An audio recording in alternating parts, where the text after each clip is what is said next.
they had about 12, 15 people there that could play anything. Yeah. You'd go from a Monke's date to a Nat King Cole date. Yeah. Wow. Do you still keep in touch with Bobby Gentry? I have not heard from Bobby. I saw her last time in Tahoe, probably 14 years ago. Wow. She has really gone into hiding. Yeah, oh yeah, she quit when her and Bill Hara divorced. She got her piece of the pie and went back to Athens, Georgia.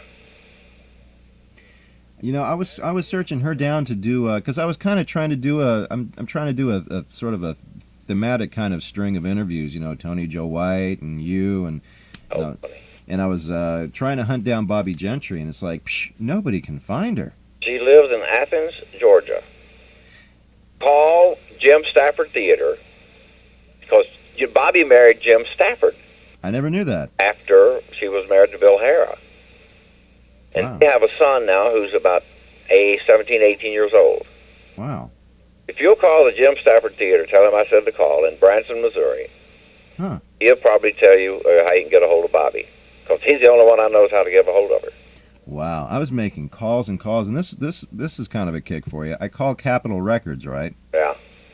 People on the phone, they didn't even know who she was. I know. They didn't know who she was. They're like, Bobby who? Was she an artist of ours? I said, yeah. She probably paid for the office you're sitting in. Exactly right. And then they put me on hold, and I keep going through these strings of people, right? And I get this one lady on the phone, and she goes, well, I'll call you back. I'll have to talk to somebody, and I'll call you back. Bobby Gentry. Now, can you spell his name again? I just gave up. I hung up the phone. I gave up. I said, well, you know, if it ain't meant to be, it ain't meant to be. That's the Jim Stafford Theater, who had I Like Spiders and Snakes. Yeah. Jim Stafford Theater in Branson, Missouri. Y'all call him. And I bet he can give you the information. Yeah, thanks a lot for that tip, because I even called BMI. and they didn't know how to find her. I'm saying, well, you got to send the check somewhere. Right. I mean, you've got her greatest hits out. I mean, geez. That's funny. But, you know, as Tony Joe White said, you know, sometimes they have you stuffed so far back on the shelves they forget you're even on the team at one time. Well, if it wasn't for Stan Snyder, my business manager and manager now, since 1960. Wow.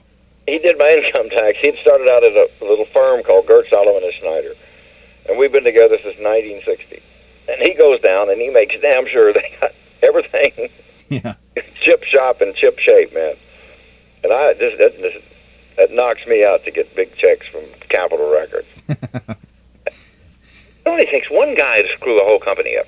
Yeah. And put him at the helm. When they had Al Corey there, look what a magnificent job he did with. You know, we did Rhinestone Cowboy with Al when he was there, and then he quit.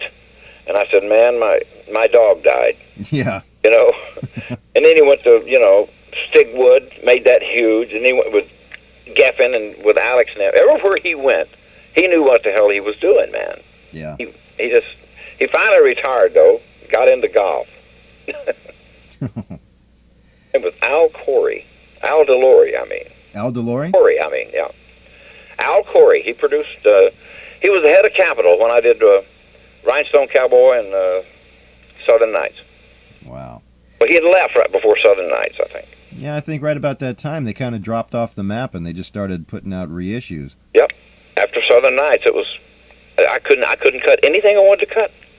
I got a Jimmy Webb album called Highwayman. They printed 10,000 copies, shipped it, and that was it. It must be a collector's item now. You know, I don't know. And because Highwayman was a song of the year, you know, Jimmy Webb got it for Song of the Year in 1986. Wow. So that record actually did come out, but only so many copies? Well, the album did. Yeah. And it's a good album, man, called Highwayman. Mostly a lot of Jimmy Webb stuff in it. Yeah. But Capitol, they didn't want anything to do with it. But I had already told the guy to go fuck himself, so he... Well, good for you. You know, this one topic I don't know if I even want to get into, but it's kind of like I guess you talk about it in your book, the drug and alcohol period. No, yeah. I mean, I've forgotten it. You know, during that time when I would pass by the tabloids and I'd see it on the front of the tabloid, I wouldn't even. I'd say, you know, I don't even want to know about that. Yeah. You know, it's just not him. Well, they enjoyed writing stories about me, whether they were true or not. You know. Yeah. I mean, derogatory, you know, because I was the goody-goody guy, supposedly, you know. Right. And the reason why I kind of wanted to talk to you about it was because, you know, like I said, I've interviewed Chuck Negron. Yeah. And he's going through a big-time recovery thing right now, because you know what he went through, right? No. He basically made himself homeless. You know, he was in the street begging for 20s to get another bag of heroin. I mean, he hit rock bottom.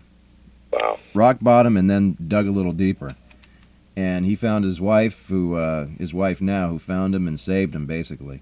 And so he's now pretty much doing God's work. He's like, you know, the money he's getting from Three Dog Night, he's taking it and he's investing it and hiring his band and going out and doing shows and doing lectures on drugs. And that's great. His book out now is all about just every gory detail to make kids read and keep them away from drugs, and he gives all the proceeds to recovery centers. I mean, he's giving back.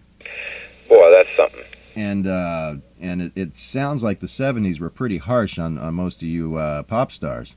Well, my ex-wife was doing that for a year before I ever knew what the hell was going on. Really? And then she says, "Hey, try some of this," you know. Yeah. And I did, and you know, but I never got into the heroin stuff or none of that. Yeah. It was cocaine. Yeah.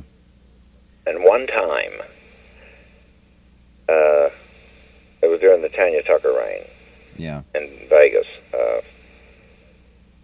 and they were freebasing, and I had never seen that.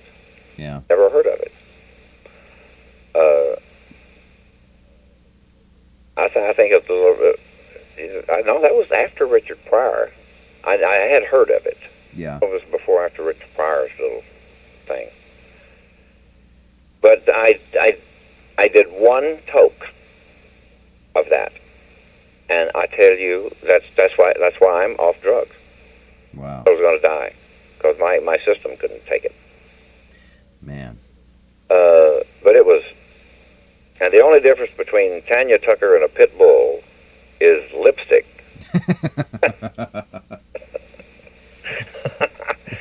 That's a joke, but I just use her because it really makes a lot of sense. Well, yeah, she looks like a pretty tough woman. I'm kidding. I said that jokingly to somebody in private, and I'd be damned if I didn't hear about it 2 weeks later. Because he spread the word around. That's a good line. I'll probably use it too. Yeah, because you can use anybody on it. Wow. But that is something that is just so... Drugs, it's the work of the devil. Yeah. And there's just no getting around it, man. You know. Yeah. Sex and rock and roll, man. Yeah. It doesn't work. Yeah, and I'm glad to see that you're, you know, clean and sober and doing it again. And oh yeah, gosh, I'm drinking, man. Quit smoking. Just amazing. Yeah, it was good to see, you know, Chuck's got a new record out and he's doing well again, and it's great. Devoting all of his time and most of his money now to go out there and try and keep people from drugs, which is good. It seemed like people, I mean, the media and the newspapers in general, it's almost like they don't want to hear about it. Right. Because the good news don't sell newspapers. You know? Right. You know, you don't see anything good news on the front pages. You know, you see smashed up cars or somebody cut in half, or you know, it's just amazing. Right. Yeah. Yeah. Oh well. Enough of that topic. Yeah, that was a good idea, though.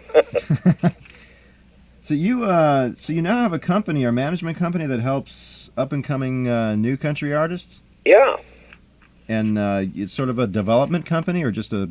Well, we had Alan Jackson started. We started Alan. Yeah.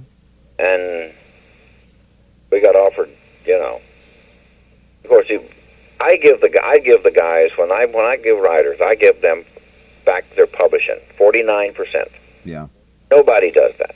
Right. Because I want people to own a part of their song. Yeah. Because I know what I went through, and all I did was got screwed over the coals, and never even got a penny for it. Great. And I hadn't sued nobody. I said, you know, God will take care of it. Right. Unless they repent. Yeah. And that's what I do. I get it with the same thing with Brian White. And we got a new gal signed now. So the company's actually, you know, it's done great. Oh, sounds great. The Alan Jackson thing was just a ton, man. I mean, yeah. That guy could write, man. Yeah. And I ran into his wife. She was a stewardess for Piedmont Airlines. She said, Glenn, my husband writes and sings. And he's got some good songs, you know. And Bill, my road manager, went in, and I said, oh, sure, here, call Marty Gambling in Nashville, you know. And she did. And Alan, he was driving a forklift in Noonan, Georgia. I hope he had it bronzed. Yeah, I'd bronze it and put it in the front yard. Right. I told him though, here in the real world, I said, man, if we can't get you signed to a label, I said, you're going to hear old Glenn singing, "Here in the Real World." Yeah. Well, that's a good song. Yeah. So what's your opinion of country music today as opposed to like the 50s and 60s country? Oh, it's so different. They did the same thing as they did with. I think the line dancing almost killed country music. Yeah. And I think it's just the same thing that disco and rap. And I think it's just the same thing that disco and rap did to pop music. Yeah. It just almost ruined it. And I think that's why groups like Creed, who are not doing stuff, and you know, they're not doing anything, they're not doing it to dance to, they're doing it to listen to. Yeah.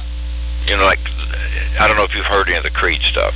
A little bit. They're, you know, they're doing the music that the kids like, but they're saying something.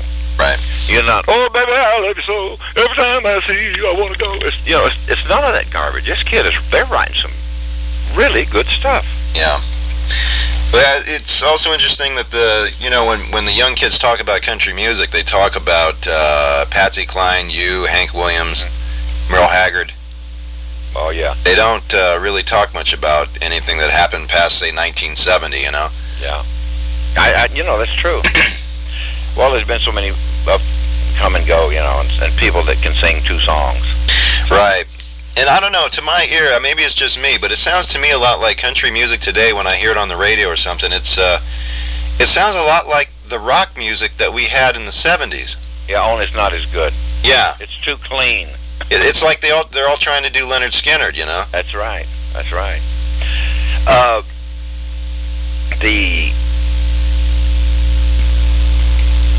I got to turn you. Patsy Cline. Duet album. Oh, the Duets album. Yeah, the Duets album. You heard about it? Yeah, I heard it. Did you hear it? Yeah, I heard it. How did it sound? I liked it. Good, because I hadn't heard the finished product. And I'd never heard the song that I did with her. It was kind of spooky how, just the tone of your two voices almost sounded exact same like you were there. I know it, man. Singing for a person that's been dead since 1962 it did. I felt kind of I kind of look around, I felt kind of strange. Yeah, it's interesting how a lot of dead artists are recording again. I know. These things, I love the thing with her and Willie. Yeah. Keep your eye up on the throttle, or keep your hand up on the throttle. Yeah. And your life is like a mountain railway. I like that. Boy, is that an old one. Yeah. My grandpa used to sing that. How did you come to record a Nielsen song, that song without her? Is that just like a favorite of yours, or? But I spend the night in a chair thinking of that one. Yeah. Oh, I just loved it. Spend another day without her. Oh, I loved Harry, man. I thought he was just. In fact, I put "Can't Live" on this new pop album thing I did. Oh wow. Very love song. I didn't do a real. I wish I'd have fixed a couple of places on it, I mean, it's okay, but. Man, yeah, I've got a. Can't live if living is without you. Yeah, that's a tough one to sing. We went and cut it.